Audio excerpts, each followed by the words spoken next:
Postpartum depression does not always look like crying all day or feeling disconnected from your baby. Sometimes it looks just like anxiety, like irritability. Sometimes it feels numb, overwhelmed, or like you're just going through the motions. And one of the biggest problems with postpartum depression is that too many people don't recognize it until mother is already suffering in silence.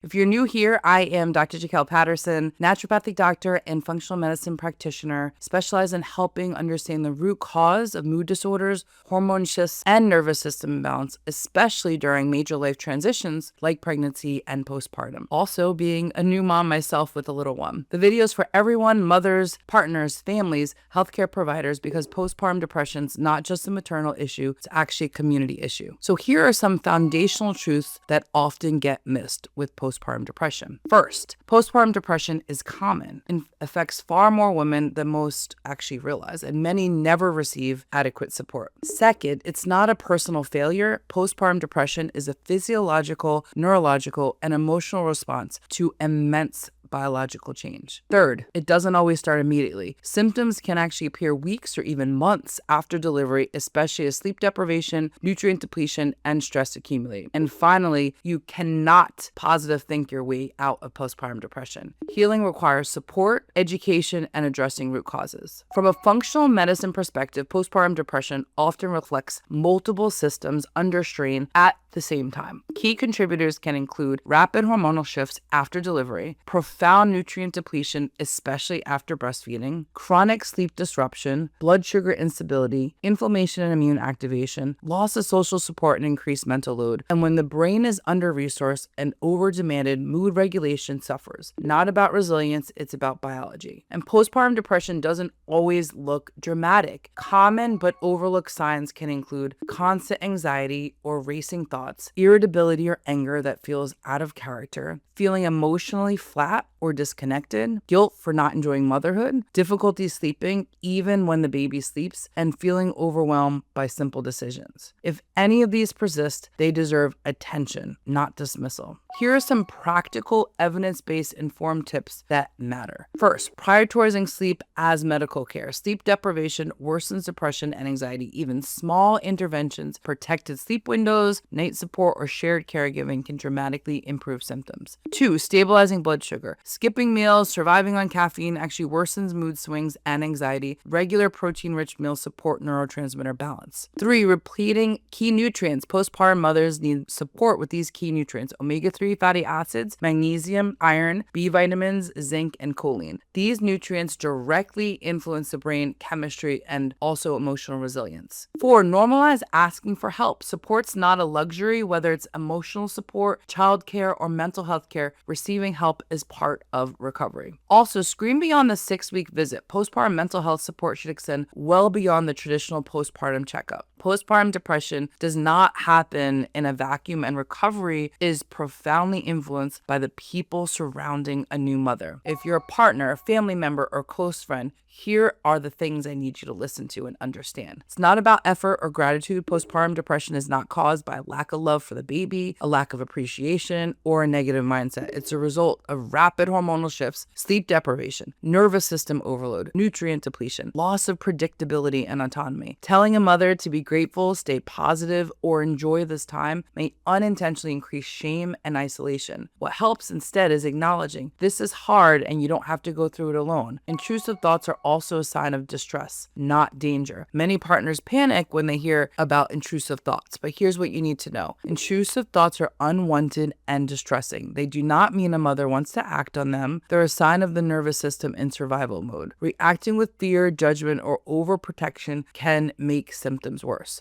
So what helps is calm reassurance and support. Thank you for telling me. I'm here and will get you support. Your nervous system matters too. Emotional regulation is contagious. When partners or family members are calm, grounded, predictable, supportive, the postpartum nervous system can actually downshift out of constant alert. So this means reducing unnecessary conflict, avoiding criticism during moments of overwhelm, creating predictable routines where possible, offering reassurance without pressure, safety, emotional, and physical is actually medicine. Practical support is also more helpful than advice. So one of the most common mistakes well-meaning loved ones make is offering advice when what's really needed is relief. So instead of, have you tried meditating? You just need more confidence. Other moms do this all the time. Try take over a feeding or a night shift, preparing meals or ensuring regular nutrition, managing appointments or household tasks, protecting sleep windows, handling the logistics so she doesn't have to think, and reducing mental load is one of the most powerful interventions. Also encourage professional support early, not as a last resort, but early on. Care shouldn't be reserved for crisis moments. Partners and families can help by normalizing therapy and medical support, helping to schedule those appointments, attending visits if needed, supporting integrative approaches that include nutrition, labs, and nervous system care. Early support leads to faster recovery and better long-term outcomes. Recovery is not linear. There will be good days and there's going to be hard days, and improvement doesn't always move in a straight line. And setbacks do not mean failure. What matters most is consistency, patience, ongoing support, and reassurance that healing takes time. Your steadiness will help to create safety as the brain is able to heal. Postpartum depression is not a sign that someone is failing at motherhood. It's a sign that the nervous system and brain are asking for support. With the right care, nutritionally, hormonal, emotional, and communal, healing is absolutely possible. If this video helped you, please share it. The more we talk about postpartum mental health, the more mothers we protect.